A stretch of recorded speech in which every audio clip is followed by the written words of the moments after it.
want you to picture something for a second. It's 2012, right? Okay, 2012. Yeah. And you have these two guys who have basically built their entire careers on simulating, like complete mental breakdowns on public access television. And they just signed a multi-million-dollar movie deal. Right, living the dream. Exactly. But then, that exact same year, you have this other guy who spent his whole life making the exact same kind of surreal, transgressive art. But instead of a movie deal, he's locked away on this rural ranch, totally convinced reality is an alien simulation. Wow, and terrified of his own daughter. Yes, Right. terrified of the simple fact of his daughter's existence. So today we are asking you, the listener, a pretty heavy question. What is the exact mechanism that separates a comedic genius from a total clinical tragedy? It's arguably the most dangerous line to walk in modern entertainment because the aesthetic of madness, looking crazy, can be incredibly lucrative. Oh, absolutely. Actual madness, you can't schedule that. You definitely can't monetize it. No, you really can't. So today we're taking a deep dive into the divergent paths of this surreal, transgressive art scene in the late 90s and 2000s. We really want to figure out why some creators become Hollywood royalty while others just disappear into a labyrinth of their own making. And we've got a really fascinating stack of sources to pull from today. We do. So we've got the encyclopedic history of the Adult Swim Network. We've got the Wikipedia entry charting the massive mainstream success of the comedy duo Tim and Eric. And this one is wild, a heavily annotated archival database detailing the super bizarre, drug-fueled history of an obscure art project called Five Starcle Men. Right, which gives us this almost perfect side-by-side case study. You have two duos formed in the 90s, both using this visual and auditory language of the grotesque and the absurd, but resulting in two wildly different outcomes, commercially and, psychologically. Yeah, totally. But to figure out how this specific flavor of badness even became a commodity in the first place, we have to look at the breeding ground. Because if you were staying up late in the early 2000s, you probably stumbled into the exact vehicle that brought this weirdness to the masses, which was Adult Swim. Yeah, you really cannot understand modern anti-comedy without understanding the environment that Mike Lazo created when he launched Adult Swim in September 2001. Because it grew out of those old Cartoon Network late-night uncensored broadcasts, right? Exactly. And the whole mandate for the network was to actively champion programming that was aesthetically experimental, transgressive, and surreal. It was like a digital Wild West. I mean, nothing captures that better than those early commercial bumps they used to do. Oh, the bumps were iconic. They're so weird. Like, they would show a cartoon Aquaman just dancing in front of live-action footage of a literal garbage landfill. Or they'd take classic 1960s Hanna-Barbera cartoons and just dug over them with bleeps. So it sounded like these super wholesome characters were just screaming profanities at each other. Which is such a simple trick, but so effective. It really feels like a controlled demolition of traditional television. Like the weirdest kids in class were suddenly handed massive budgets and a national broadcast signal. Well, and controlled demolition is the perfect phrase for it, really, because the brilliance of Adult Swim wasn't the chaos itself, it was the packaging of that chaos. Right, the packaging. Because to the uninitiated, those bumps and those early shows looked like pure randomness, just noise. But Adult Swim was actively courting an older, more cynical late-night audience by using this highly digestible format, like 11 to 15 minutes per show. Okay, let's unpack that really quick. Why 11 minutes, though? I would just assume they were too cheap to make full half-hour shows. I mean, lowering production costs was definitely a huge part of the business model, sure. But psychologically, there's a real reason you can't air pure, unadulterated, surrealist absurdity for 45 minutes straight. You just get tired. Exactly. It causes intense viewer fatigue. True absurdity is exhausting for the brain to process because you're constantly trying to find a pattern that simply doesn't exist. Oh, that makes so much sense. Your brain is just burning calories trying to figure out the joke. Right. So by limiting the shows to 11 minutes, they basically prevented the viewer from burning out. You can endure pure chaos for 11 minutes, especially when it's broken up by those calming, strangely hypnotic commercial bumps. Right. So Adult Swim basically builds this perfect bite-sized container for the absurd. And out of that fertile ground, we get the absolute gold standard for this specific brand of weirdness, which is Tim Heidecker and Eric Wareheim. Tim and Eric. The ultimate success story of that controlled demolition. It's so wild how they started, too. The sources say they met at Temple University in Pennsylvania back in 1994, and they're just making short films and cartoon strips. Yeah, but they weren't just sitting around in a dorm room waiting for someone to discover them. No, not at all. Yeah. By 2001, they'd actually compiled a tape of their sketches, researched the people they admired in comedy, and proactively mailed it out to their heroes, like Bob Odenkirk. Which, if you think about it, is a remarkably traditional, highly calculated step to take for a duo whose art is aggressively non-traditional. Right, like cold mailing a VHS tape is such a classic Hollywood hustle. It really is, and Bob Odenkirk was the perfect target for them too. Because his work on Mr. Show had already sort of laid the groundwork for alternative comedy in the 90s, so he champions their tape, and that directly leads to their first Adult Swim show, Tom Goes to the Mayor. Which eventually leads to their masterpiece, Tim and Eric, Awesome Show, great job. And I really want to talk about the aesthetic of Awesome Show. Because if you've ever watched like an old VHS tape and felt strangely unsettled when the tracking slipped and the screen got all wavy. Yeah, that distinct feeling of unease. Exactly. You've experienced what Tim and Eric were trying to synthesize. They use all this kitsch editing, faux commercials, and the visual language of low-budget, local public access television. It's so specific. It is. Yeah. They're basically acting like safecrackers who figured out the exact combination of awkward pauses and bad editing needed to just totally short-circuit your brain's expectation of a punchline. And that short-circuiting is the textbook definition of anti-comedy. Right. Because traditional comedy, it works on tension and release. The comedian gives you a setup which builds the tension, and then the punchline is the release. You laugh, the tension is gone. But Tim and Eric don't give you the release. Never. They give you the setup, but instead of a punchline, they just stretch this agonizingly awkward, silent pause. Or they smash cut to a grotesque, sweaty close-up of someone's face. Staring at you. Exactly. They stretch that tension until the discomfort itself actually becomes the joke. But the irony here, and this is where it gets really interesting to me, is that while their art simulates this bizarre, amateurish, local TV fever dream, their actual career path was flawlessly professional. Incredibly professional. They were businessmen. They built an empire. They created their own production company, Absolutely Productions. They made a feature film with a massive budget. They even published a satirical self-help book called Zone Theory. They were pitching in boardrooms, networking with executives. Right, so Tim and Eric weaponized amateurishness to get rich. They knew how to sell the weird. But that really begs the question. Surely there were people out there making amateurish, deeply unsettling art who weren't faking it, right? What happens when the person making the surreal art doesn't know it's a joke? And that brings us to the exact other side of this coin.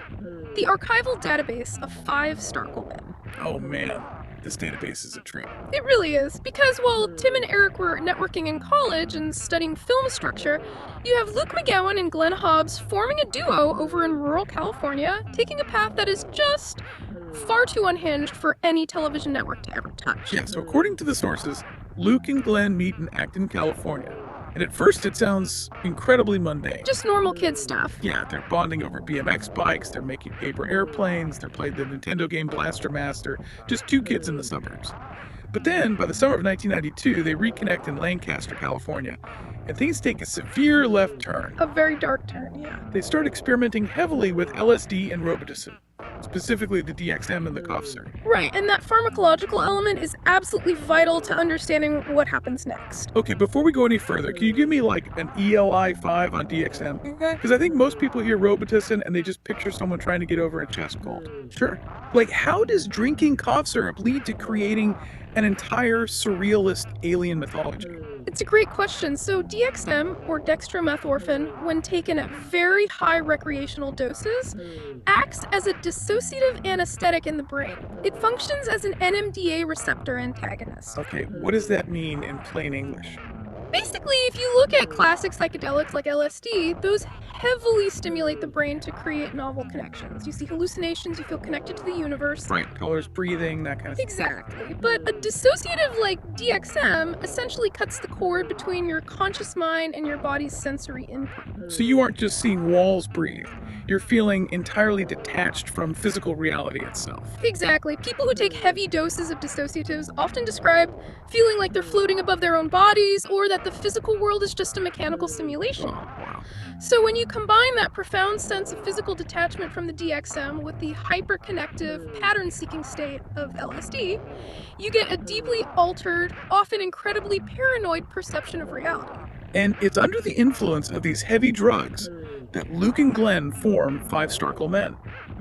They start recording these bizarre, chaotic, looping tape songs in the front room of Luke's childhood home. Just making noise, really. They're just using a delay pedal, a guitar, and a bass. And they start releasing these homemade cassette tapes with completely nonsensical titles like Istant and Bristle Disco. And they have these super crude, hand-drawn covers. And you really have to notice the stark difference in environment here. It's night and day. Tim and Eric are at a university. They're surrounded by peers, they're getting feedback, they're studying the rules of media so they can break them. Right. Luke and Glen are isolated in a house in Lancaster, highly intoxicated, creating an insular language that only makes sense to the two of them. And when they finally do try to play a live show, it's on Halloween in 1992. They open for a local band called Grunt People at a community college. And the documentation in the archive literally says Luke and Glen both chugged Robitussin right before the show. So they get on stage, totally high on cough syrup, and just dance around with these massive, abstract, homemade set pieces they built. No structure, no joke. Nothing. They aren't pitching to networks. They aren't mailing tapes to Bob Odenkirk. They are basically a garage band that accidentally locked themselves inside the garage and completely forgot an audience was supposed to exist. They're just broadcasting pure, unfiltered static to a community college crowd that has absolutely no idea what they're looking at. Because for Five Starkle Men, that static wasn't a post-production effect they added in editing to be funny. Right. It was how they were actually experiencing the world. I mean, look at the symbol of the Five Starkle Men, which they plastered all over their tapes. The jagged star thing. Yeah, it started as a failed attempt to draw a simple five-pointed star on a flyer. Just a mistake. But over time, the database shows that Luke actually began to view this accidental jagged symbol as an imminent transcendent alien structure imposed on his brain. See, that is a terrifying psychological leap from let's make a funny fake public access commercial. It's the difference between playing a character and losing your grip on reality. And the tragic part is where these two paths ultimately lead, right? Because while Tim and Eric are building a massive Hollywood production company, Luke McGowan builds this labyrinth of paranoia that completely dooms any television ambitions he ever had. Yeah, the archival material detailing their later years reads less like an artist's biography and much more like a clinical case study of psychological collapse. It really does, because the story just descends into real chaos. Glen, the other half of the duo, he eventually faces domestic violence charges after he punches someone in the face while high on speed. He moves back to Colorado to start therapy. Which leaves Luke completely isolated. Totally isolated. And Luke's trajectory involves these severe, documented breaks from reality. He actually gets arrested in Texas while on a massive dose of LSD. And it wasn't just a standard public intoxication charge, right? No. He hallucinates that the police officers arresting him are demon aliens trying to abduct him. He literally spends the night in a holding cell trying to psychically break through the police floor to escape. The source annotations note that this event might have been a permanent snapping point for his psyche. And yet, and this is the part that is so hard to wrap your head around. In the middle of all this profound instability, Luke proves he's highly intelligent. Yeah, the PhD. Right. By 2012, he actually completes a PhD in neuroscience.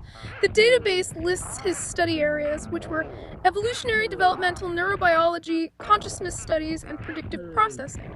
He acquires the highest level of academic training possible to understand the human mind. Okay, hold on. I need to challenge this because it feels completely impossible. How is someone who hallucinates demon aliens and tries to psychically melt through a jail floor capable of completing a rigorous multi-year doctoral program in neuroscience? It sounds totally contradictory.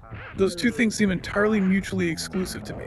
How does a mind that fractured defend a doctoral thesis? I know, but it actually makes a tragic kind of sense when you look at what he was specifically studying. Okay, explain that. So, he was studying predictive processing. This is a theory in neuroscience that says your brain isn't just passively acting like a camera, just recording reality as it happens. Instead, your brain is a prediction machine. Okay. It is constantly guessing what is going to happen next based on past experience, and then it uses your sensory input to check those guesses. So, like when you see a flash of lightning, your brain predicts the sound of thunder before it even reaches your ears. Precisely. Now, in cases of psychosis or heavy dissociative trauma, that prediction mechanism misfires badly. Oh, wow.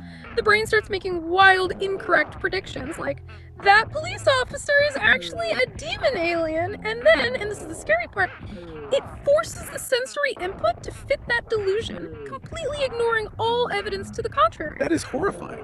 So Luke was studying the exact mechanical failure of his own mind. He was trying to use the language of science to map the labyrinth he was trapped inside. That is incredibly bleak. He understands the mechanics of his delusions, but he still can't stop them. No. And despite all of this, the crazy thing is, he still desperately wants what Tim and Eric have. He wants the television show. Yes, he still desperately wants to be a successful, surrealist television creator on Adult Swim. So in 2013, he tries to launch this project called The Little Neuro Show. And he goes so far as to mimic the Hollywood structure by actually getting an intern to work on it. Which is fascinating, but also deeply disturbing. Why? Because the concept of an intern in a normal Hollywood context means someone who works on schedules, prints scripts, gets coffee. But interning for Luke McGowan at this stage meant stepping into a world where the creator literally couldn't distinguish between the script and his actual reality. And unsurprisingly, the Little Neuro Show completely flames out. It never launches. Yeah. And because it fails, the database notes that Luke ends up having to take this incredibly boring, mundane job as a security guard. Wow, from aspiring Adult Swim creator to security guard. Yeah. And the archive mentions how deeply depressed he becomes about this.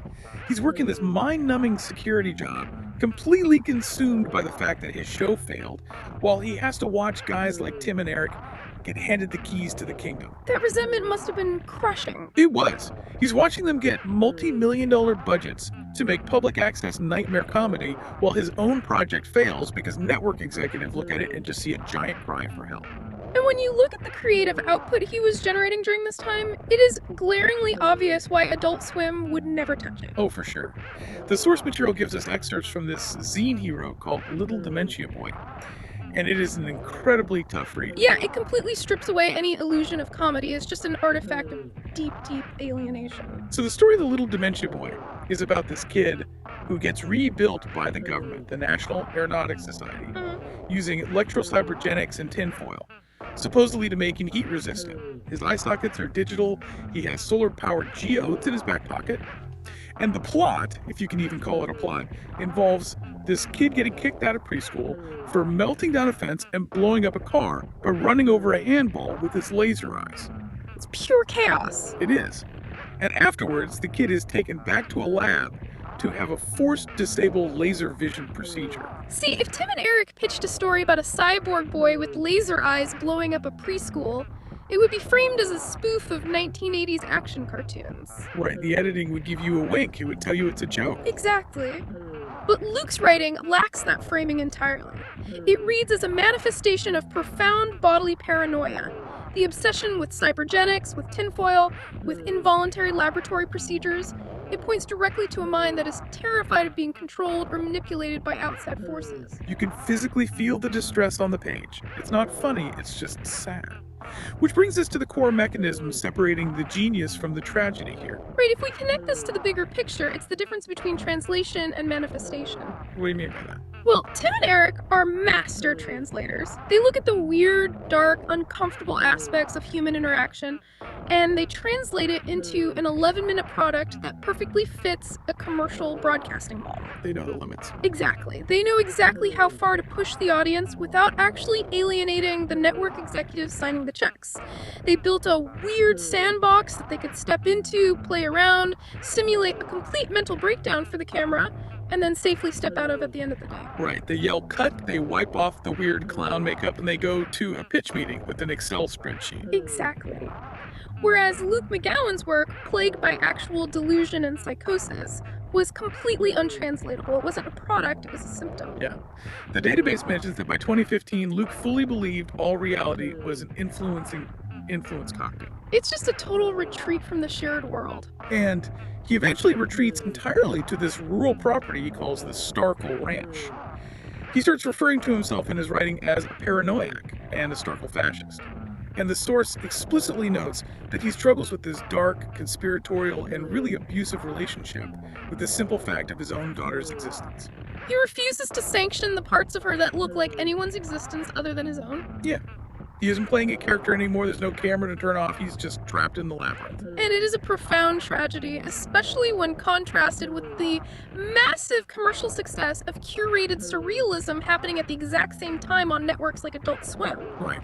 Tim and Eric took the aesthetic of the bizarre and turned it into an industry.